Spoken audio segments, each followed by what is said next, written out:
Hello guys, Jack the Alchemist back again. In my last video, I asked the question, are ghosts real? This video is going to be a follow-up to that one, where I said I do believe in them. This is basically the scariest incident I've been through. And to those of you that aren't a believer, that this video won't mean anything to be perfectly honest, the fact that you're a non-believer probably means you've just never had anything like this happen to you. Which, in that case, kudos. Because honestly, you don't want to deal with it. But this story goes back to I was in my mid-20s. I had just graduated college. It's my first time out completely on my own. For the summer, I was subleasing my friend's place who was out of town. And I was looking for a place to live and trying to find my first actual real job. I ended up wandering back through the college campus that I graduated from, which is UT Austin. And I happened to come across a flyer advertising a fairly cheap apartment. All bills paid except for electric and internet. That's a pretty good deal for someone that just has a limited amount of savings and looking for a job. Well,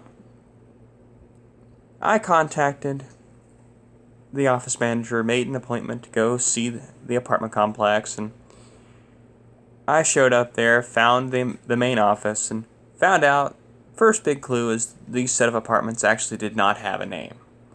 It was a set of 3 different buildings, 2 of which were on the same property and one that was just down the street.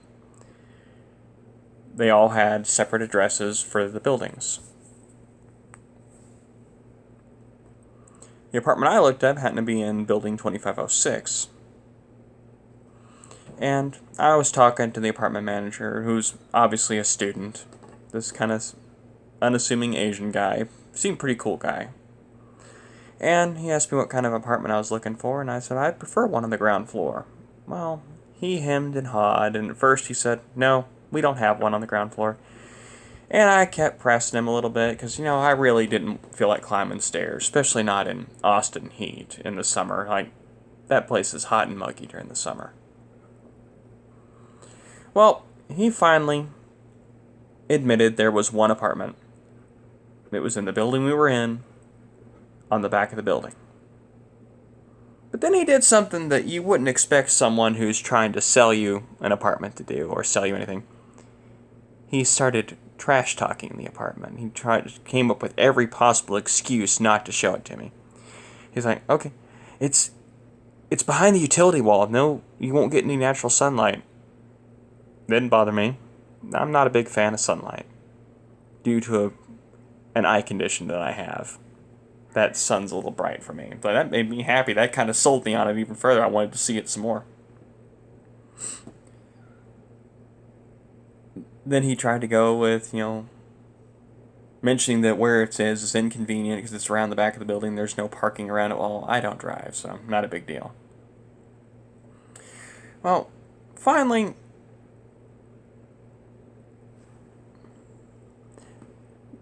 we hemmed and hawed a little bit, and I finally convinced him to show it to me. Well, we walked around the back of the building, and sure enough, it's along the back end of the building. What was a plus to me, it was on the eastern side of the building, where the sun would rise. I'm sorry about that loud noise, my cat just knocked something over. Well, being on the eastern side means you get the rising sun. If you're not from Texas, in this state, when the sun goes to start setting, the hottest point of the day is between about 3 o'clock and after sunset. It gets hot, because that sun gets more intense. Well, that was pretty cool, because I'm thinking in times, well, that means that utility wall will kind of protect me from that and be more insulated. My utility bill should be pretty good. I'm thinking in terms of cheap, because I don't have an actual job at the moment. I've just got savings. This is my thought process. I did write a short story based on all my notes on what happened. So I'm going to provide a link to that below. Well, he finally got the door opened. They didn't even have power attached to the apartment, and it smelled stale and stagnant like it had been shut off for a while. Apparently, I was probably the first tenant in that apartment in probably quite a while. He let me go in. I wandered in and wandered around the dimly lit space because the only lighting I had was the outside fluorescent lighting from the above hallway kind of area. And I wandered in, looked around, and said, I'll take it. And we went and did the necessary paperwork, and the apartment would be mine in after a credit check in 3 days, it'd be mine. About a week later, I had the utilities lined out, and I was moving in. My girlfriend at the time came and saw me in there and pointed out there were burn marks on the carpet, so they hadn't even redone this apartment. They hadn't even really cleaned it or done anything like that. But at this point, I don't care. I've got my first official my place. Completely under my control, under my name, no parental anything, no any help from any of them. I cut the strings on that one. That's what I was focused on. Well, I got all my stuff moved in, which basically consisted of what was in my dorm room, because I had just graduated college, literally about 4 months before this.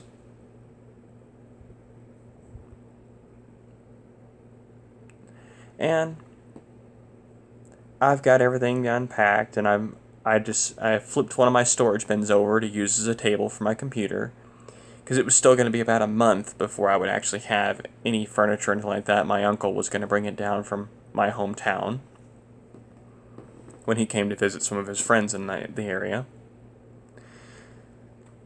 So I got all my stuff lined up and set up.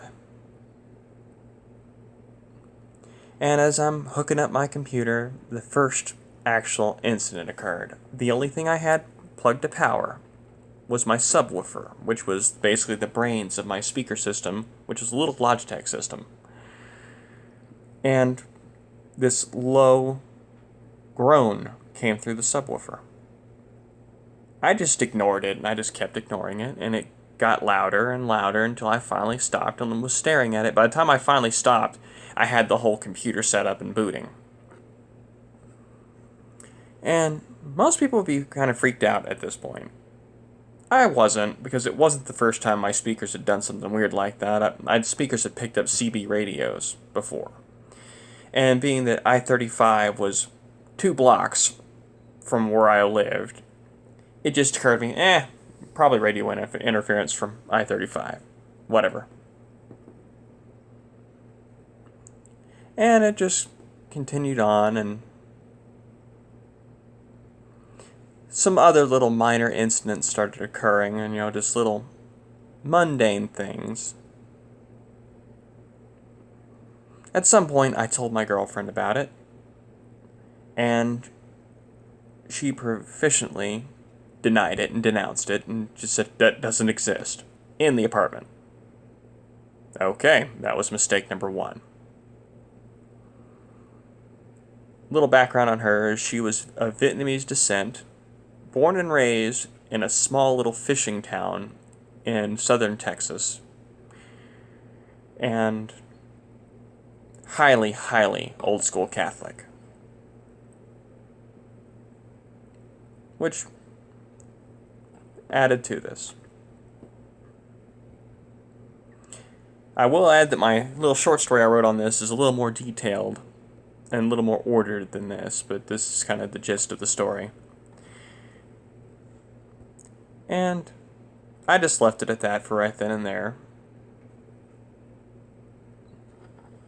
And little more minor things happen, like little small objects moving, like my keys I would leave them on the counter in the kitchen, and next time I'd find them, they were somewhere else, just small things. Things that you just kind of discount, because maybe you could think, maybe I didn't leave them where I normally do. Just things that you just kind of questioned. Well, things kept on that it got to a point where I realized I wasn't alone in the apartment. I could feel eyes on me, and I swear if I would look off into the dark corners, I could see something staring back at me. A lot of people go, that's just imagination. Well, I kind of told her about it, and she, again, denounced it in the apartment. Which was mistake number 2.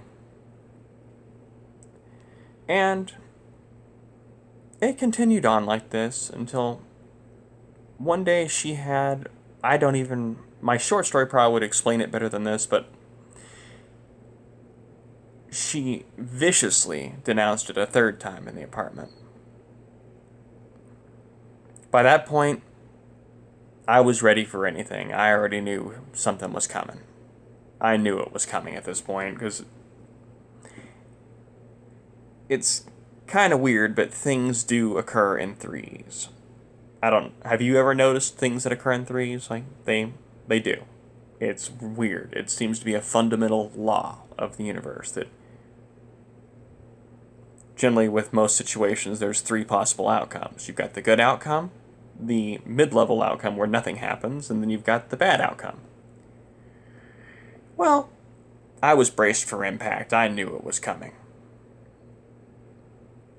And literally just a few days, I don't even remember if it was a few days, but just shortly after that incident, I'm sitting at my computer filling out some online job applications. And I hear a glass shatter in the kitchen, which is directly in my line of sight. This is a 1-room efficiency apartment. The kitchen's off in its own little nook. That's it. All that separates that room is like a small little opening doorway, kind of like this, and a counter over here. Just a little counter. That's it. And I'm sitting on that wall looking right at it, and I could see chunks of the glass. And I'm remembering the only glass I had in there was in the sink. The sink in this room was a fairly deep sink. And I walked in there starting to clean it up, and I could feel something around me, and I'm just talking, it's like pure anger. And this is the first time I left because of the entity. I got up, I left the glass where it was, I grabbed my keys and looked at what time it was, and said, I'm going to go surprise her. She's getting off work, and take her to dinner. And that's what I did. And at some point, we wound up back at the apartment. And while we were there, I mentioned what happened, and she almost burst into tears, and I dropped it.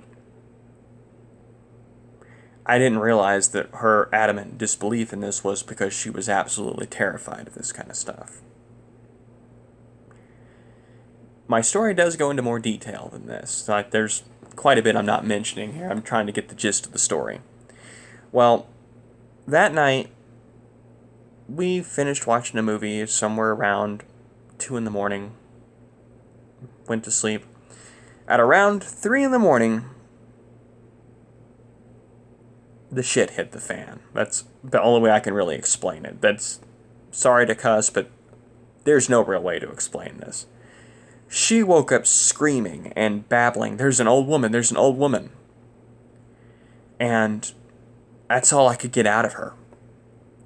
Well, I drew in close to her and closed my eyes, and suddenly there was an old woman's face in my face, just literally in my head. I slammed against the back wall behind me. Just instantly slammed backwards. Eyes open and everything, and just hit the wall, and I hit it hard. And by this point, she's pointing to the center of the room, and there's this greenish black mist just hovering dead center in this dark room. And to those of you that know about ghosts and demons and stuff like that, know a dark green to black mist is bad. And you all know that is bad. She's wanting to run, and I'm rationalizing, it's 3 in the morning. Where are we going to run? There's nowhere to go. And something in me just snapped. And I attacked. I went off. I was throwing punches and kicks. I've got a slight martial arts background. It's like I was attacking it with with all my ferocity that I could muster. And it vanished for a total of between 2 and 5 minutes. It was gone. And I realized I'm sitting there tearing the apartment apart looking for it. Because I'm thinking, it's not over. This is not over. I knew it wasn't over. It told me that was too easy. This is not over. And then it reappeared between me and her, and she got my attention. It was after her. And if it was an old woman, there's a good bunch of reasons. She denounced it 3 times. We were a mixed race couple because it would have been something old school. This area of Austin was the old ghetto that the students of UT had forcibly retaken. And at this point in my life, I was still a Christian. I'm not anymore. I've seen way too much and studied way too much to believe in Christianity. There's more to it than what Christianity says. I know this is going to offend people, but I'm sorry. I don't hate Christians. I don't disrespect them, but the truth is broader than what is stated. And I look for the truth. Well, I asked her, start saying the Lord's Prayer, keep saying it, repeat it, and focus all your thoughts on me. Which brings me to a point.